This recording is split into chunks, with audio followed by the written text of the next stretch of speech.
In today's episode with Gary Lezak, we are discussing the weather pattern setting up for the year, the early indicators that Gary is seeing, some concerning trends. He discusses those for just all of the Northern Hemisphere and what we have been seeing in the first 4 weeks of this pattern setting up and what he kind of anticipates or at least hopes for the next 4 weeks of this pattern setting up. We are talking all things weather. We're talking drought indicators. We're talking just everything else that could possibly go into the weather pattern as it continues to set up. Without further ado, let's go ahead and hop into this podcast episode with Gary. Gary, good morning. Welcome back to the podcast. How are you?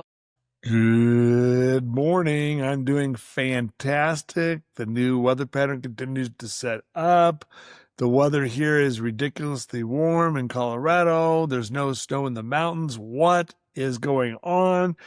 And how are you? I am great. I am assuming that you are a little sad about the whole no snow in the mountains thing yet, as someone who is probably itching to get some snow in Colorado these days. But I'm enjoying the warm weather, warm-ish weather we're having in Kansas right now while I can, because I know that the miserable cold is right around the corner. So I'm trying to soak it in while I can. We'll talk about a cold front, but I grew up in Southern California where snow was, wow, look at that. It snowed on the mountains 30 miles away. So that was a snow day for me when it was 30 miles away, 40 miles away. For here, living in Golden, Colorado, we average about 75 inches of snow per year where I live. So even if it's way below average, there's only 30 inches of snow. That's still good for me. I will get this. But if you live in other places, will it snow? Where's the cold? What is going on, you know? Yeah. What is going on with the weather pattern? What are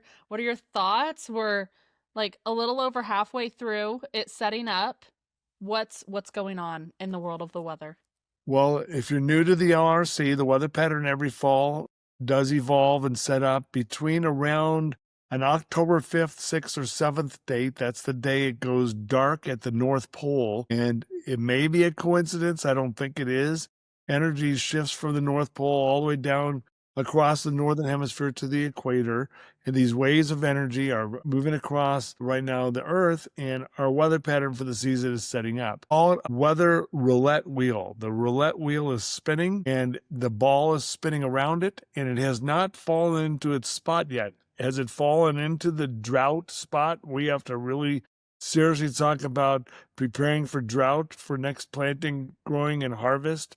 And for the cattle ranchers out there, impacts on drought on your area? Or will it fall in the cold and snowy slot, or maybe the cold and dry slot, the warm and dry slot, the rainy and cool slot? Will it fall into the sunny and dry slot?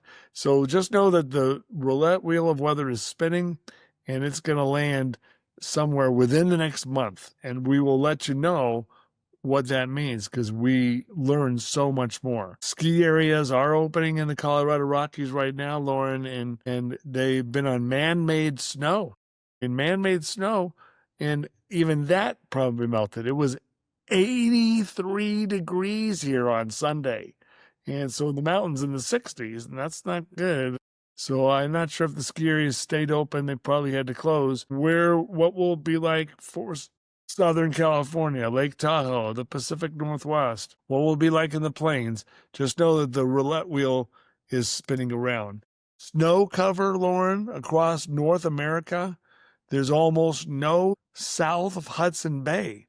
You go far up into northern Canada, Alaska, Greenland, Siberia, they're covered in snow. The Arctic Ocean is covered in ice. So it is definitely ice covered at this moment over a large area up there. So we do have a cold air source, but the United States is almost snow free in this early November time frame. But something's changing. The weather pattern is going to buckle, and the first storm that forms is going to actually happen in a couple of days here on Saturday night. Saturday night, a storm's going to cross Iowa, northeast Missouri, and Illinois. And let me look at the latest data. It has snow. There's a little band of snow across eastern Nebraska, parts of Iowa, into northwest Illinois and southern Wisconsin, even 3 to 6 inches of snow possible. So this first system coming across is going to produce a little bit of snow near the Great Lakes. Also, a strong cold front, a cold blast. So if a hard freeze is impacting, just keep in mind, a hard freeze is likely across the Kansas-Nebraska border, Iowa, most of Nebraska, all of South Dakota, North Dakota, Wyoming, Colorado, Minnesota, and Wisconsin, in Northwest Illinois. This will happen by Sunday morning. 0 degrees up on the Canada border. So it's not an Arctic blast, but a strong cold front will come through this weekend as we go through the pattern. So that's how it looks right now, Lauren. Pretty interesting weather pattern, but it's still evolving. I don't like what I see. I have concerns that it's a very dry weather pattern. However, as I always say, patience, because we are still waiting and watching this pattern evolve. Yeah, definitely some signs of concern that we've seen so far.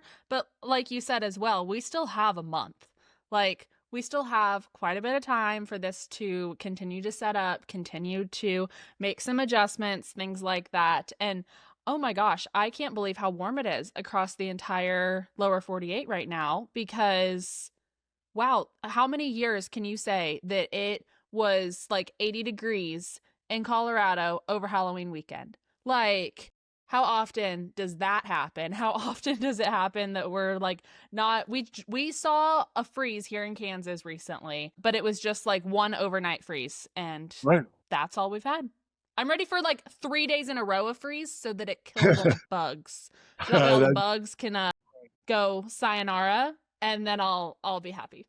Yeah, you'll get the Sunday morning freeze and the Monday morning freeze. And then on Tuesday, you go, how did the bugs survive? That is ridiculous. Why did they freeze?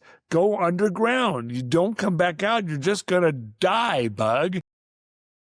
Yes, exactly. Exactly. My husband is hunting right now, and he is sick and tired of the bugs.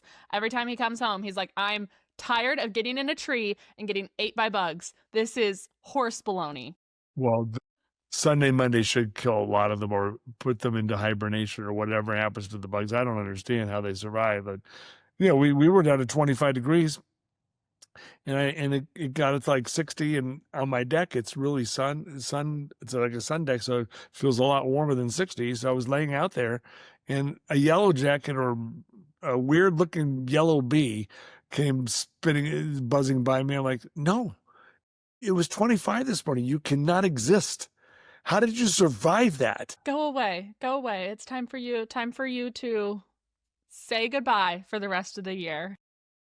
Exactly. As far as the rest of the weather pattern setting up and things like that goes, what is the process going to look like over the next month of continuing to watch it and as it just continues to evolve? Last year, we set up into a pattern that ended up being around a 41 to 42 day cycle. So it cycled in the 38 to 44 day range.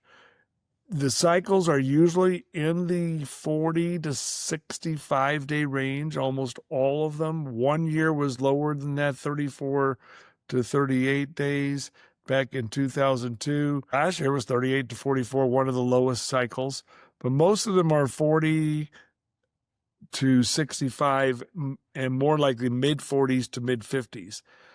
I've been keeping track of it, and it is all over the place. So the pattern is not settled in yet. And so I'm wondering the cycle could be about 8 weeks long this year. So last year was 6 weeks long. So it could be 2 weeks longer. However, I see some evidence of that, but not concluding evidence of that. So we'll watch that. So the cycle setting up, the pattern setting up.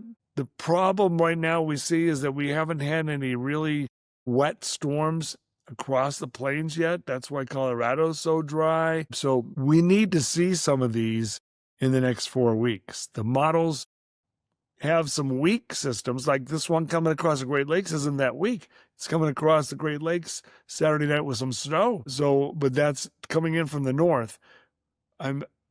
It's just a process. I as I said, patience. I really don't have any conclusions yet, but just know we're looking at every bit of the pattern across the entire Northern Hemisphere right now, and it's setting up and evolving. Yes, a very, very exciting time. Well, Gary, anything else that we need to chat about as far as the weather goes today, or just as we go into this next week? Any other highs, lows, or things that we need to touch on? In my Weather 2020 intelligence report that is out right now for this week, I discuss all these changes, so you can go and become a member of that. Next week, we're going to start looking and see what the LRC model predicts for the winter. It's still early, but we'll do some of that, and just a lot of other things. It's just monitoring this weather pattern as it sets up, and then switching from weather to sports. The Chiefs lost to the Buffalo Bills, and it was frustrating watching their offense try to run whatever they were doing. It was a little sad, but they still almost came back. They had the ball with a chance to tie it up, but they didn't. Yes, it is a frustrating time to be a Chiefs fan, but hey, we've still got time. How is it frustrating? You just hit a point. It is frustrating when you lose a game, but it's not frustrating being a Chiefs fan. We still have it better than anybody, possibly not anybody ever. Okay. The New England Patriots, they're back and they've got Drake May, and he looks pretty good. But the Chiefs were on 7 straight years with our chance of going to the Super Bowl with 1 win, and 5 of the last 6 we've been to the Super Bowl. So it's really not frustrating. It's just that we're not used to losing at all. You have a point. We're just so accustomed to not losing that we lose a game and we're like, what the heck? This is not what we signed up for, boys. Come on. But yes. Wonderful, Gary. Awesome. Well, thank you so much for your time today, for your insight, all of the things to all of our listeners out there. If you want to get a hold of any of Gary's links, anything that we talked about today, make sure you check out the show notes down below. I have every single one of them linked down below for you guys so that you can look at that weather intelligence report. You can look more into other things that are going on as we prepare for this weather pattern setting up for this next year, and as we continue to go through these next 4 weeks of it getting setting up and evolving. So, Gary, thank you for your time. To all of our listeners, we will see you all tomorrow on another episode. Have a good one, y'all.